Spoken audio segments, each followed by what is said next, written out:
Allah.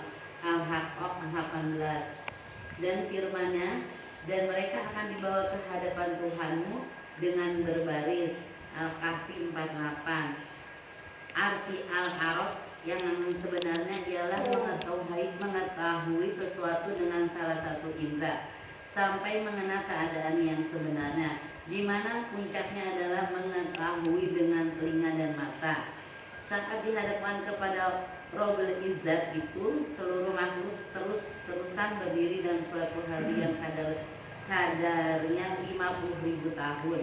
Mereka berdiri selama waktu yang dikehendaki Allah, hingga akhirnya mereka diberi ilham atau merasa sangat menderita. Maka akhirnya berkatalah mereka, semasa di dunia kita pernah meminta syafaat. Kalau begitu, marilah kita meminta syafaat kepada Tuhan kita. Maka yang lain berkata, datanglah kalian kepada Adam, dan seterusnya seperti yang akan diterangkan nanti. Baik. Wallahu a'lam bishawab. Itu tadi ada nama-nama kiamat yang banyak sekali dibaca tadi. Pertama, Yaumun Nafkhah, hari ditiupnya sangkakala.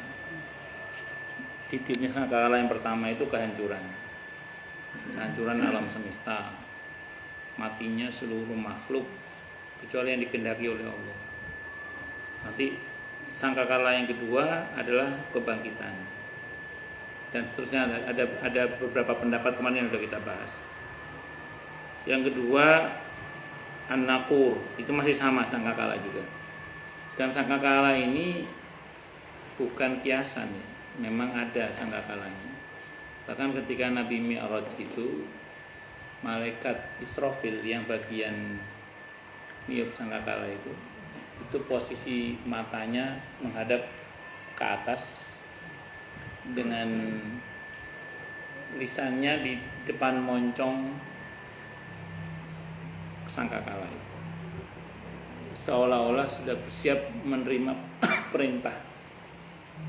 Jadi ibarat sebuah orkestra yang bagian trompet itu, ya, itu sudah siap dimoncong trompetnya, tinggal ngomong tek, langsung ditiup ya, gitu. Nah, itu padahal Nabi pas Mi'raj, berarti itu kejadiannya 14 abad atau 15 abad yang lalu. Nah, sekarang jangan udah di kolom itu udah tinggal makbus. Itu ada juga yang menyebut kiamat dengan sebutan Al-Qariyah, yang menggedor, yang mengguncang. Karena nanti akan ada masa di mana ketika kiamat itu di antara tandanya banyaknya terjadi gempa. Bahkan nanti gunung-gunung itu berhamburan. Jadi ya tidak usah jauh-jauh, nanti sekarang aja gempa sudah, naudzubillah, misalnya di beberapa tempat sudah banyak terjadi. Semoga keselamatan kita dari bahaya gempa itu, amin Allahumma amin. Belum lagi yang longsor, belum lagi yang ini, belum lagi masalah gunung, macam-macam. Kemarin banjir bandang yang luar biasa di daerah mana itu? Iya, jadi di beberapa tempat lah pokoknya. Ya, beberapa tempat lah pokoknya itu. Ya, ya. Sukabumi termasuk betul itu. Ya, artinya kalau Allah berkehendak mau apa kita? Ini bersyukurlah pada Allah dan semoga kita terus diselamatkan oleh Allah. Amin. Allahumma amin. Kemudian Yaumul Ba'ats. Itu baru kiamat kecil ya. Maksudnya belum kiamat besar. Kalau kiamat besar tentu lebih dahsyat lagi. Yaumul Ba'ats, hari kebangkitan. Jadi di mana nanti seluruh makhluk akan dibangkitkan kembali oleh Allah. Cuman saya sering sampaikan gini ya. Kalau tubuh kita yang sekarang ini kan dibentuk oleh Allah berdasarkan informasi genetika kedua orang tua kita. Kalau orang biologi nyebutnya 23 kromosom ayah, 23 kromosom ibu. Sementara badan kita yang nanti itu dibentuk oleh Allah berdasarkan informasi amal. Jadi amal kita hari ini itu membentuk badan kita nanti. Maka nanti ada yang bercahaya, sumringah, ada yang cacat, lecek, kumel, tertunduk, malu, tergantung dari amalnya hari ini. Waduh Ustaz, setiap kita pasti ada kekurangannya pasti ya. Berarti kita ada potensi cacat. Saya jawab iya. Nah, tapi bersyukurlah pada Allah, selagi kita masih hidup, kita bisa beristighfar, kita bisa bertobat. Nah, istighfar dan tobat itulah yang insya Allah dengan izin Allah akan menutupi kekurangan-kekurangan kita. Kalau kita bicara kesempurnaan, siapa yang sempurna? Nggak ada, kecuali yang disempurnakan oleh Allah, yaitu para nabi dan rasul. Kalau kita mau, kekurangannya pasti banyak, baik hubungannya langsung dengan Allah maupun dengan sesama. Coba mana siapa yang sempurna ya, coba? Yang dengan Allah dan sesama sempurna? Nggak ada. Semua kita pasti ada kekurangannya. Makanya kan sekurus-kurusnya ikan pasti ada dagingnya, segemuk-gemuknya ikan pasti ada durinya. Artinya sebaik-baiknya orang pasti punya kekurangan, sebagaimana sejahat-jahatnya orang pasti juga ada kebaikannya. Makanya kita itu kalau bahasa sederhananya, kalau nyari kurangnya orang banyak, ya sebagaimana kelebihannya pasti juga ada. Makanya nggak usah heran, dan karenanya kita juga nggak usah mencari-cari kesalahan orang lain, lebih sebelah muhasabah diri. Nah, makanya untuk kita perbanyak istighfar, tobat, minta ampun kepada Allah, dan bersyukurlah pada Allah bagi siapapun yang mau menyadari itu. Makanya kan ada istilah orang yang baik bukan yang tidak pernah melakukan kesalahan, tapi yang mau menyadari kesalahannya dan segera memperbaikinya. Itulah yang benar. Ya, makanya kan kalau bahasanya Nabi kan kullu bani Adam khata'un. Setiap anak Adam itu pasti punya potensi salah, semua kita. Jadi wa khairu khata'in at-tawwabun. Sebaik-baik yang bersalah adalah yang mau bertobat. Nah, jadi tidak ada orang yang nggak punya salah, itu tidak ada. Bahkan para nabi dan rasul pun bisa bersalah.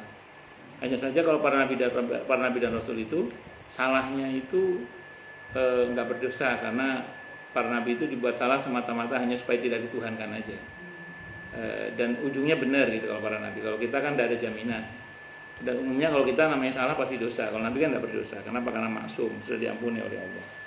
Kemudian ada yaumun nusyur, di mana semua kita akan kembali kepada Allah. Inna lillahi wa inna ilaihi raji'un. Semua kita milik Allah dan semua akan kembali kepada Allah Subhanahu wa taala. Karena kalau kita mau renungkan secara mendalam, hakikatnya semua yang ada pada kita ini pinjaman semua. Pinjaman semua. Memang ini badan milik kita? Tidak, ini pinjaman dari Allah. Nanti ada pertanggungjawaban. Apalagi yang di luar badan kita, baju, segala hal apalah, itu semuanya adalah titipan, pinjaman. Makanya kalau orang Jawa istilahnya nyebutnya nyambut gawe. Nyambut itu pinjem, gawe untuk dipakai. Kita hanya punya hak pakai, bukan hak memiliki. Kenapa? Karena kita itu memang bukan pemilik. Pemilik hak sejatinya siapa? Allah. Karenanya semuanya akan kembali kepada Allah untuk dipertanggungjawabkan.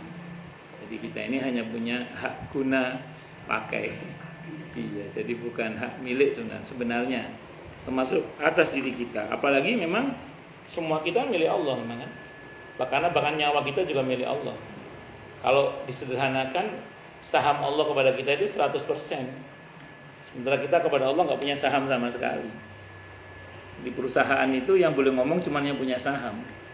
Yang nggak punya saham jangan banyak cakap. Iya. Kalau istilahnya itu ojo kakean cangkem. Itu kalau untuk orang yang tidak punya saham. Nah, tapi Allah itu maha baik.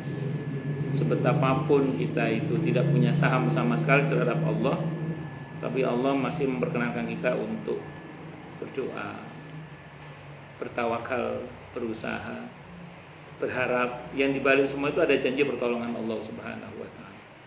Makanya kita harus bersyukur pada Allah karena kita ini bertuhankan Allah yang maha baik tadi itu.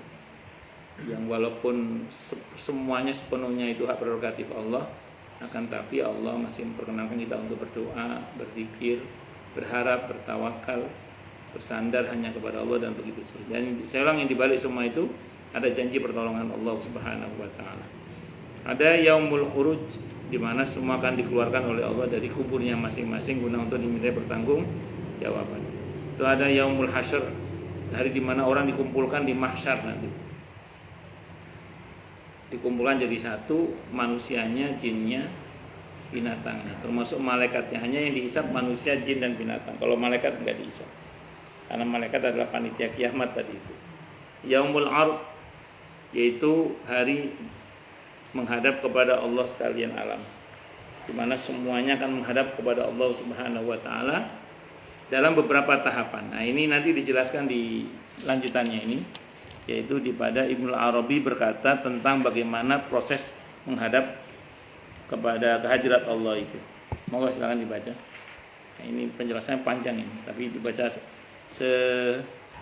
dibaca monggo. Monggo silakan. Ibnu Al-Dia berkata tentang bagaimana proses menghadapi kehadiran ilahi ini. Banyak hadis-hadis yang diriwayatkan, tapi yang bisa diandalkan hanya 9 hadis yang berbicara mengenai penghadapan pada 9 waktu yang berbeda. Hadis sahih masyhur diriwayatkan oleh Abu Hurairah dan Abu Sa'id Al-Khudri radhiyallahu anhu. Sedang lafaznya menurut Abu Sa'id, dia berkata, sesungguhnya orang-orang pada masa Nabi Shallallahu Alaihi Wasallam bertanya, ya Rasul Allah, apakah kita dapat melihat Tuhan kita di hari kiamat?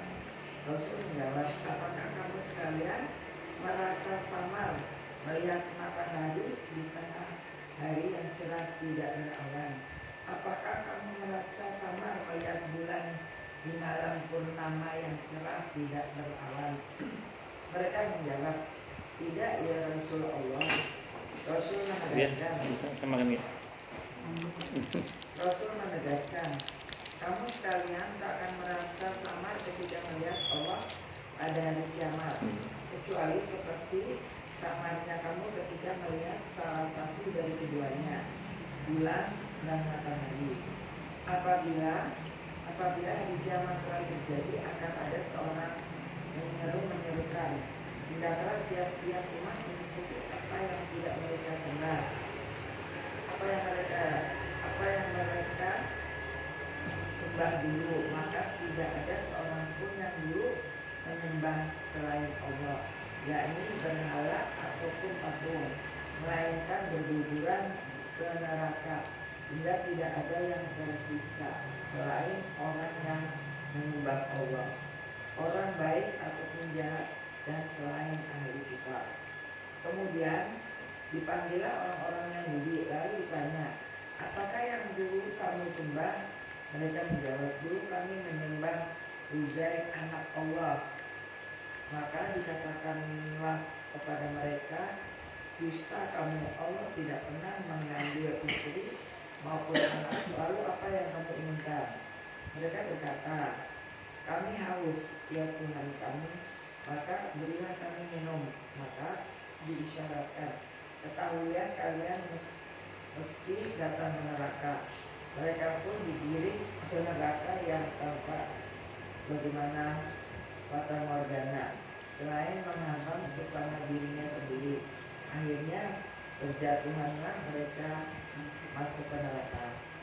Selanjutnya dipanggillah orang-orang Nasrani, lalu ditanya, apa yang kamu sembah? Mereka menjawab, dulu kami menyembah Al-Masih anak Allah.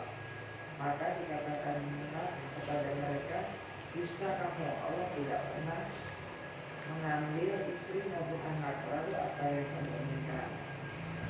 Mereka berkata, kami haus ya Tuhan kami, maka berilah kami minum. Maka disyaratkan, ketahuilah kalian mesti datang ke neraka. Mereka pun digiring ke neraka jahanam yang tampak bagaikan fata morgana, saling menghantam sesama dirinya sendiri. Akhirnya berjatuhanlah mereka masuk ke neraka.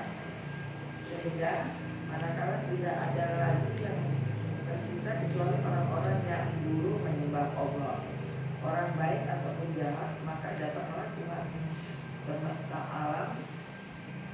alam menemui mereka dalam rupa yang lebih rendah daripada rupa yang mereka kenal, seraya berfirman, tunggu apalah kalian? Tiap umat telah mengikuti apa yang dulu mereka sembah.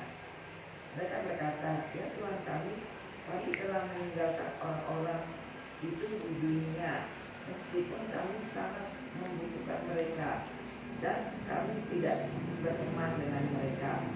Maka Allah Ta'ala berfirman, aku adalah Tuhanmu. Tapi mereka berkata, kami berlindung kepada Allah darimu. Kami tidak membutuhkan sesuatu rukun dengan Allah. Demikian mereka 2-3 kali sehingga sebagian mereka ada yang hampir saja berbalik. Maka Allah Ta'ala pun berkata, adakah suatu tanda antara kamu sekalian dengan dia untuk mengenalnya? Ya, jawablah mereka, maka bersikaplah betis. Tersikaplah betis. Terus Syahadat tidak seorang pun yang dulu menyembah Allah atas kehendaknya sendiri, melainkan Allah mengizinkannya bersujud. Dan tidak seorang pun yang dulu bersujud dengan sikap munafik dan ria, melainkan Allah menjadikan punggungnya tetap datar. Setiap kali hendak bersujud maka terjungkalah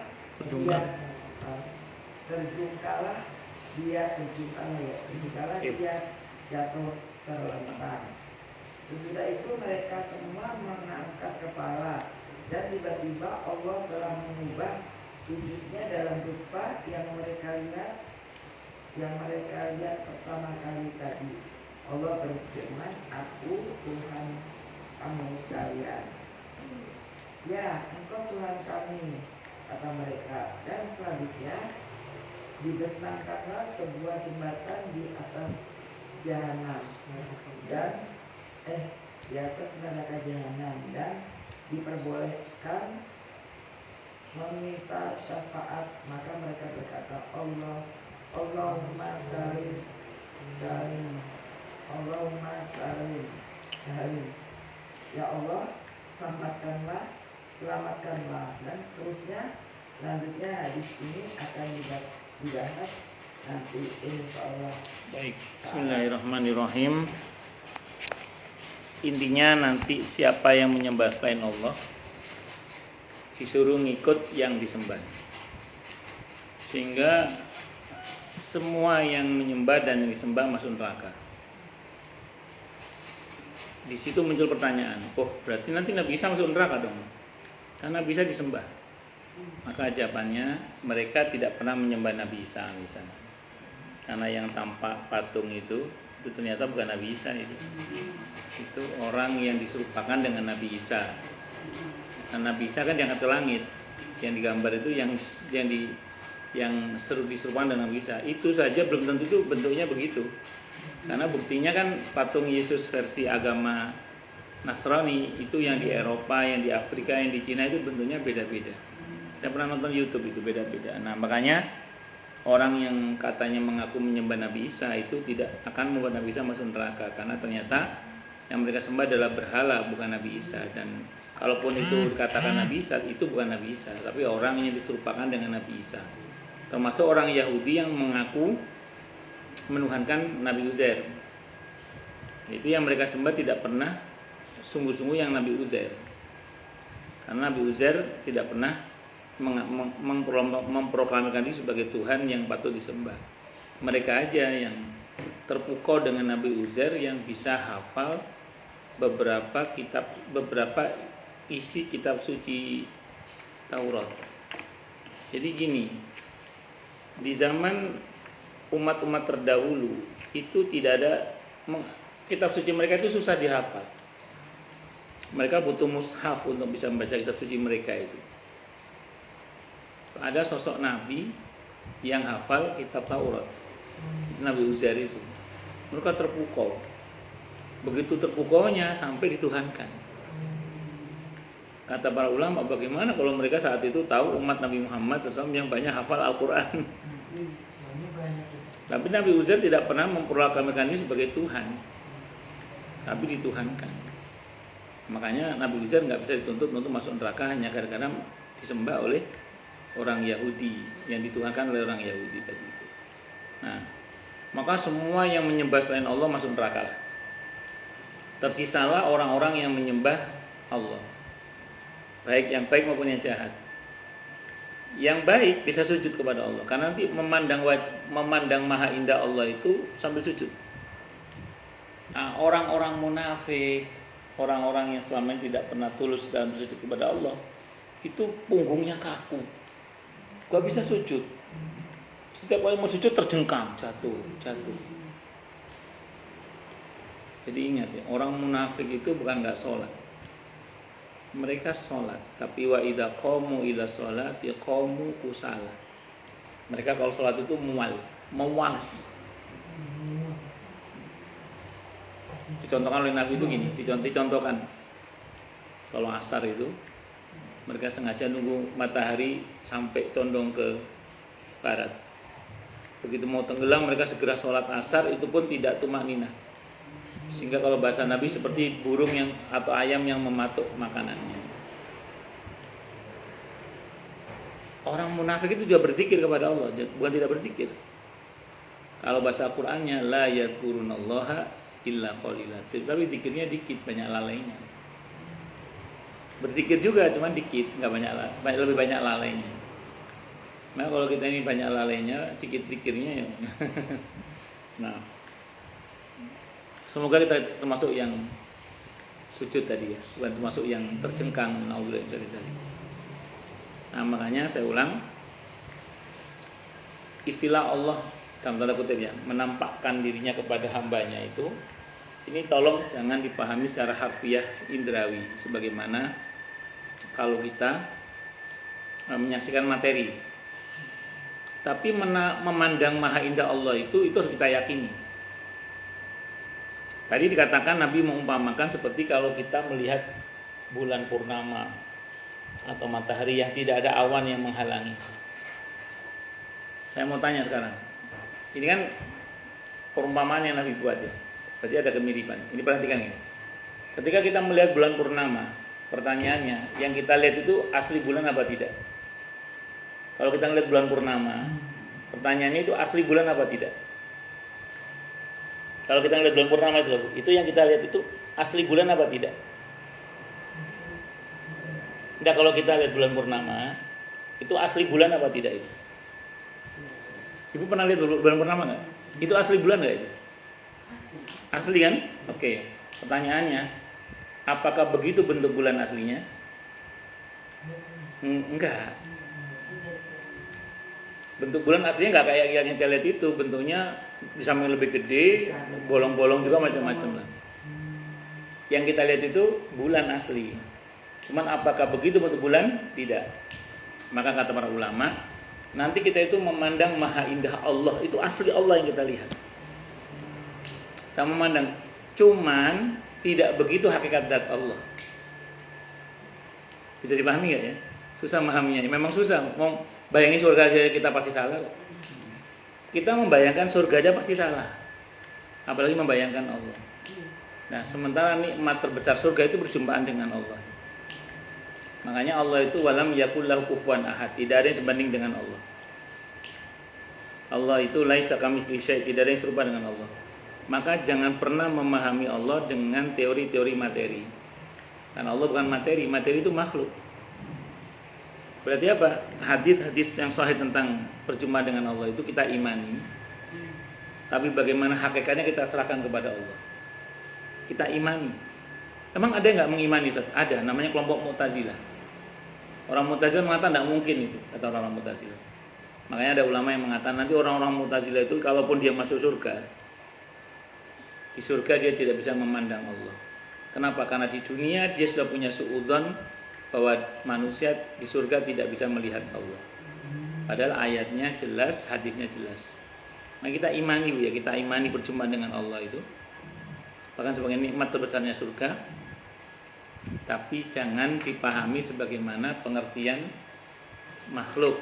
Nah, karena makhluk itu nggak sama dengan Tuhan, nah itu Allah. Karena Allah nggak sama dengan makhluk. Laisa kamitslihi syai'un. Mengenai makna tersingkapnya betis nanti dibahas oleh Imam Al-Qurtubi. Jangan bayangkan terus Allah punya betis terus betisnya dibuka gitu, bukan. Itu disingkapnya yang selama ini tersembunyi, kata Imam Al-Qurtubi maknanya. Tapi nanti kita ada penjelasan di belakang nanti insya Allah. Saya kira ini belum saya sampaikan, semoga bermanfaat. Silakan yang mau tanya dulu deh. Tanya, protes, marah boleh. Masalah atau masalah yang lain boleh. Saya tanya, Mau kenapa Bu? suruh baca Yasin sampai 3 kali gitu. Kalau aku belum pernah ngejalanin kayak gitu saat jadi aku ya kalau malam suruh saban katanya kan seperti biasa aja itu jalannya apa tuh ya Ustaz? Kuat apa enggak? Baik, saya jawab ya. Iya. Jadi gini Bu, enggak saya gini. Aku enggak pernah gitu Ustaz. Nanti kan malam nisfu sabar kan nanti. Kalau ibu enggak, aku nggak mau baca surah Yasin, mau ngaji biasa aja silakan. Saya mau sholat sunnah seperti biasa aja silakan. Saya mau sedekah aja silakan. Saya mau silaturahim silakan. Yang penting itu malam nanti itu jangan dilewati dengan kesia-siaan. Wanti-wantinya Nabi itu jangan berantem, jangan berbuat syirik. Yang berbuat syirik jangan berantem. Nanti suami aja berantem, Mas besok aja. Atau anak aja berantem. Jangan berantem. Jadi malam nanti usahakan jangan berantem. Kalau ada slack-slack dengan saudara ya ngirim di grup ya, mohon maaf ya. Itu jangan sampai kemudian kita itu masuk dalam kategori orang yang berantem pada malam hari itu. Terutama ya, karena malam itu Allah mengampuni seluruh makhluknya. Dalam hadis yang sahih dari semua jalur periwayatannya, kecuali orang yang berbuat syirik dan orang yang berantem. Nah, malam itu kalau kata Ibnu Abbas adalah malam ditetapkannya takdir-takdir yang akan dieksekusi di malam Qadar. Jadi malam Qadar itu, takdir yang dieksekusi di malam Qadar itu kata Ibnu Abbas ditetapkannya di pada malam nisfu Sya'ban. Itu ketika beliau menjelaskan firman Allah, tanazzalul malaikatu warruhu fiha biidzni rabbihim min kulli amr. Salamun hiya hatta matla'il fajr. Nah, makanya malam nanti jangan dilewatkan dengan kesia-siaan. La haula wala quwata illa billah. Semoga Allah berikan kita kemampuan untuk beribadah dan beramal soleh, terutama di malam nanti hingga Ramadan nanti bahkan, agar kita termasuk yang mendapatkan keutamaan malam Qadar, insya Allah. Saya kira itu. Itu gini Bu. Nah, kalau nanti misalnya Ibu nanti termasuk yang pengen baca surah Yasin, silahkan. Berarti gini Bu, jangan dibilang dari sunnah Nabi kalau bukan dari Nabi. Jangan diwajibkan kalau tidak wajib. Cuma kalau Ibu mau silahkan. Jadi yang terjadi pada sebagian masyarakat kita itu anggaplah itu tradisi lah. Nah, ingat tradisi itu dalam Islam dibagi dua. Ada tradisi yang sesuai dengan syariat, ada tradisi yang bertentangan dengan syariat. Yang sesuai bisa diamalkan, yang nggak sesuai harus ditinggalkan. Baca surah Yasin sesuai dengan syariat, tapi ingat jangan diwajibkan. Jangan dibilang sunnah Nabi kalau bukan sunnah Nabi. Artinya apa? Ya ibu nanti terserah mau baca.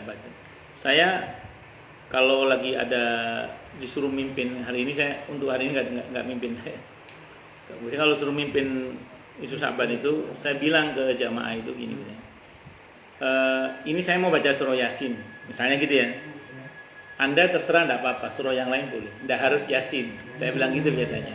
Kalau saya suruh mimpin saya biasanya ngomong gitu. Kalau saya pribadi ya. Yang penting kita layangkan doa-doa kita kepada Allah dengan membaca Al-Qur'an. Bagi yang mau baca surah Yasin silahkan. Enggak juga enggak apa-apa saya bilang. Tapi ini misalnya ya, ini saya mau baca surah Yasin ini misalnya. Misalnya. Kadang Ar-Rahman boleh, Waqiah ada apa? Mana aja terserah. Yang enggak boleh itu harus Yasin. Oh enggak Yasin kok. Nah, itu salah itu. Ya, itu yang salah. Sunnah Rasul loh ini saya. Ya itu yang salah. Tapi kalau enggak kok saya lagi pengen baca surah Yasin, silahkan aja. Dan amalannya bebas ya. Kita bersyukur pada Allah karena para ulama tidak menentukan. Jadi ibu mau apa? Gitu aja. Saya mau pengajian aja deh, silahkan. Saya mau silaturahim aja deh, silahkan. Saya mau sedekah aja deh, silahkan. Saya mau perbanyak sholawat deh, mau. Saya perbanyak istighfar. Yang penting malam itu jangan dilewatkan dengan kesia-siaan. Wanti-wantinya dua, jangan berbuat syirik dan jangan berantem. Malam itu jangan berantem. Kalau ada yang ngajak berantem, kita harus menjadi pihak yang mengalah. Berarti itu dong ya, nggak ada hadisnya, nggak ada Ustaz ya? Maksudnya nggak ada hadisnya? Nggak ada ya, Yang mana? Yang tadi baca Yasin itu aja.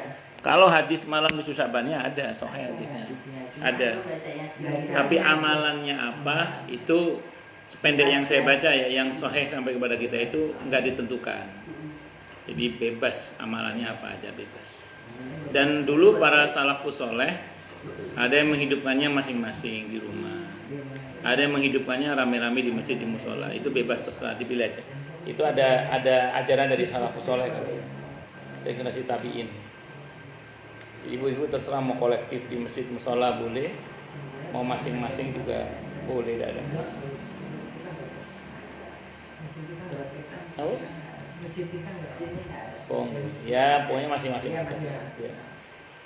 Kalau masih di kampung itu Ada. masih Malah ada yang kayak bikin kue unti kalau di Iya. buaya itu. iya daerah-daerah Betawi ya. Kalau kampung saya bikin kue apem, Itu ya harus ya. apem berkata afun, maaf. Tapi tradisi daerah itu ya Jawa Timur ya biasanya. Ya. Ini tradisinya. Ya. Banyak kan dari Jawa Timur. Betawi itu banyak pakai. Iya. Bisa lagi kecil sampai sebelum pindah sini. Iya, Ada ada bisa bisa. pasti ikut Datang itu pasti baru ramai. nggak ikut itu kan ya. Di masjid kan masjid itu kan datang beberapa orang. Oh, Di sini nggak ada sebuah enggak. Pulang. di rumah juga bisa siaman Ya, boleh. Masing-masing boleh, bareng-bareng boleh. Buat baik nggak boleh belanja. Itu enggak. Monggo yang lain silakan kalau ada. Akuin. Sami-sami. Ada lagi mungkin? Berkenan cukup nih. Kita tutup dengan hamdalah. Alhamdulillahirabbil alamin.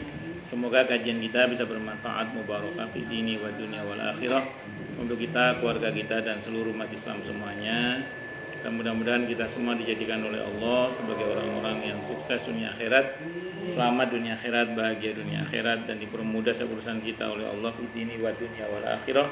Semoga Allah limpahkan hidayah selalu untuk kita, semoga Allah tingkatkan selalu hidayah untuk kita, dan semoga Allah berikan hidayah untuk siapapun yang melihat kita. Subhanakallahumma bihamdika asyhadu an la ilaha illa anta astaghfiruka wa atubu ilaik.